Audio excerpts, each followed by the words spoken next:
There were a lot of surprises in the first round of the NFL draft. I think probably the biggest of which was Jordan Love. But another surprise was A.J. Terrell. Not that he was like a terrible prospect or anything.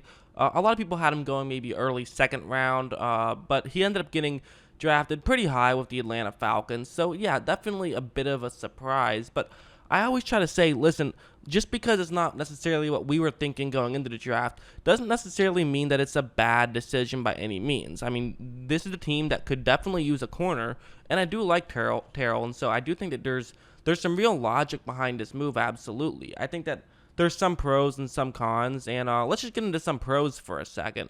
We'll start things off with this play where that's where he is on the bottom of the screen, and what he's going to be going up against is going to be just a deep route down the field. So pretty simple route that he has to go up against, and watch how he's going to do this. There's several things you could do, but what he's going to do is just bail. Watch how he just goes back straight back like that. He has, this is interesting because you're basically expecting that this is going to be something deep, which makes some sense. I mean, it's a third down and 10, so even if it is just a quick slant route or something and you bail, yes, you're going to give up some separation. It'll be a catch, but it won't be a first down. You can run up and make a tackle, and one of your teammates might be in the area who can make the tackle. So bailing on a third down and 10, not a terrible decision whatsoever. If I had to critique this play, I would say he's probably a bit too far back at this point. I mean, you definitely obviously want to be further deep than the wide receiver, of course, but at the same time, you ideally, I mean, this is pretty far deep, and you could honestly argue that this is too far deep. But at the same time, watch how he's just able to run over, and the quarterback actually looked like there was a cross up, so he's able to get the interception here. So that definitely helps out a little bit.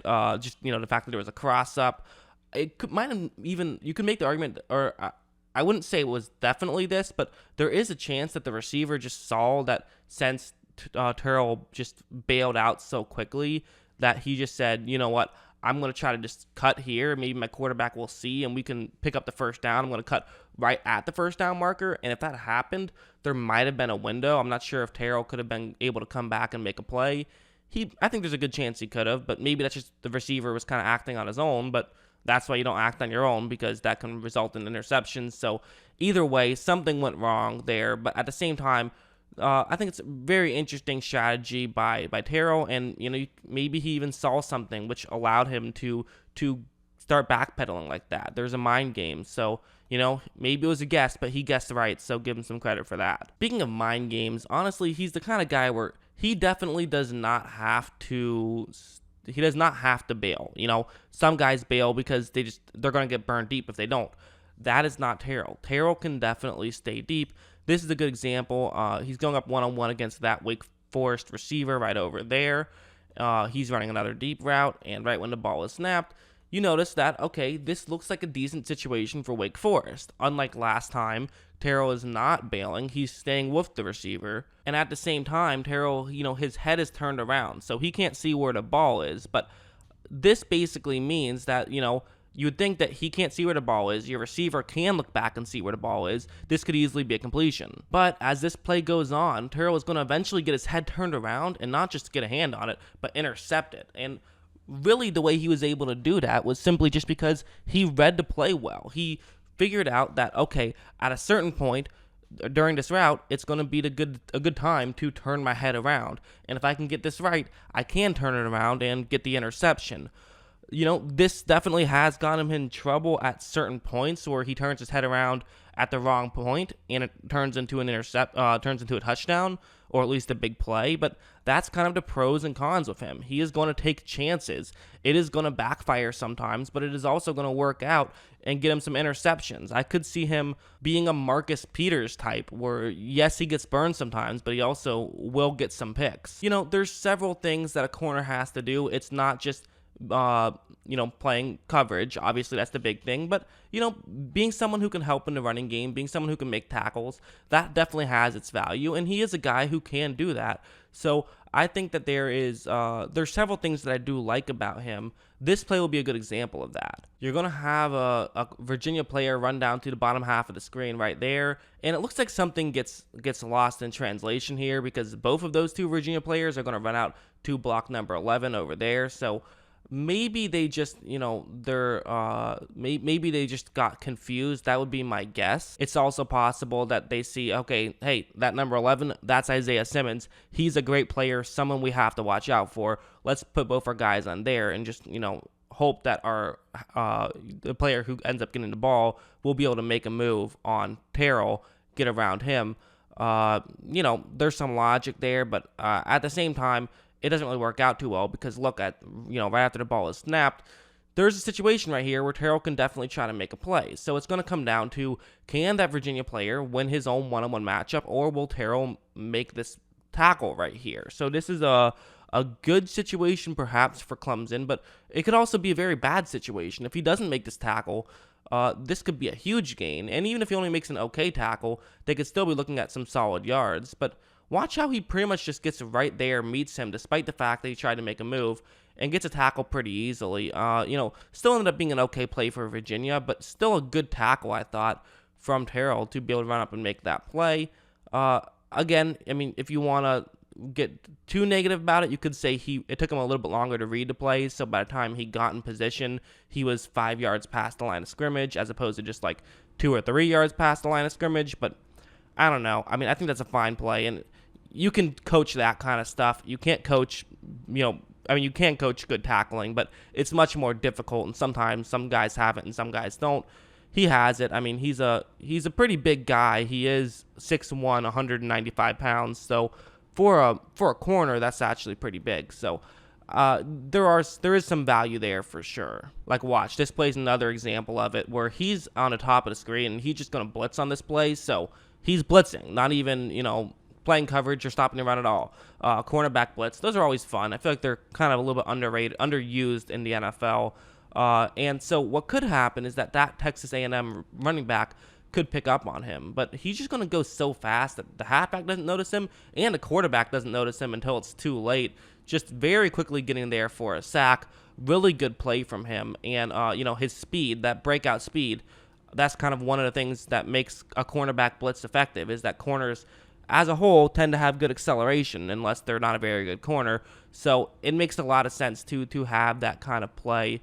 I like it a lot. I think it makes a lot of sense. And also, of course, when you have someone like Terrell, he's someone that can be very good at blitzing. So, maybe that's something Atlanta will use with him there. I could definitely see it. I think it would make sense if they do.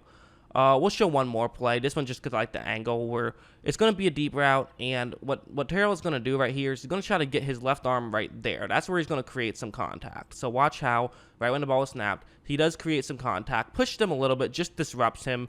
Not really anything that's going to affect him too much, but it does disrupt him a little bit, just enough that now for him, he's in a decent position.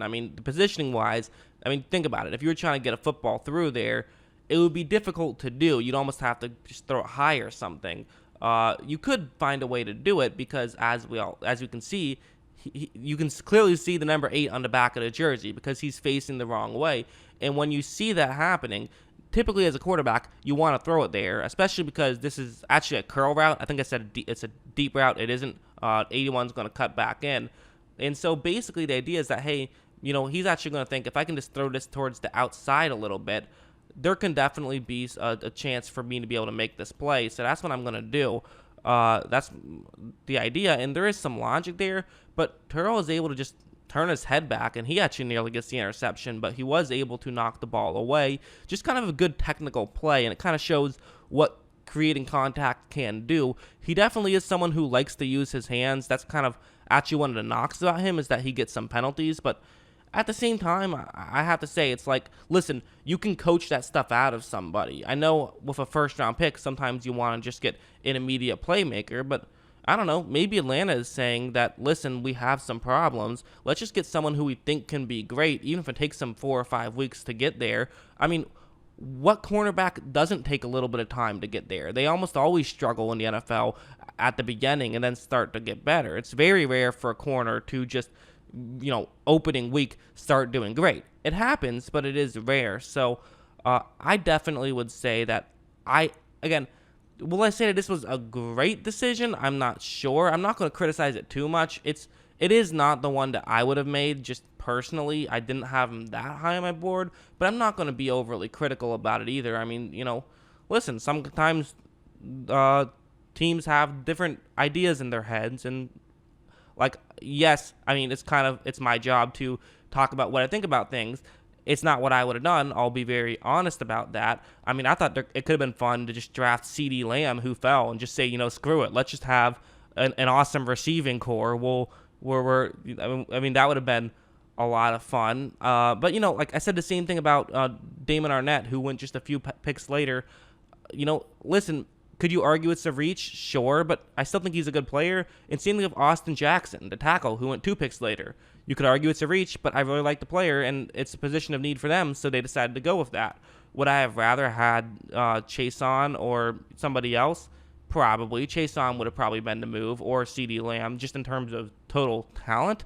But, I mean, listen, I don't think the talent level is that much different from Terrell and Lamb or Chase on, and they probably just said, hey, we need a corner, and we think his potential is better than those other 2 guys. So, fair enough. I see the logic behind it, totally. What do you guys think? Let me know in the comments below, and of course, as always, thanks for watching.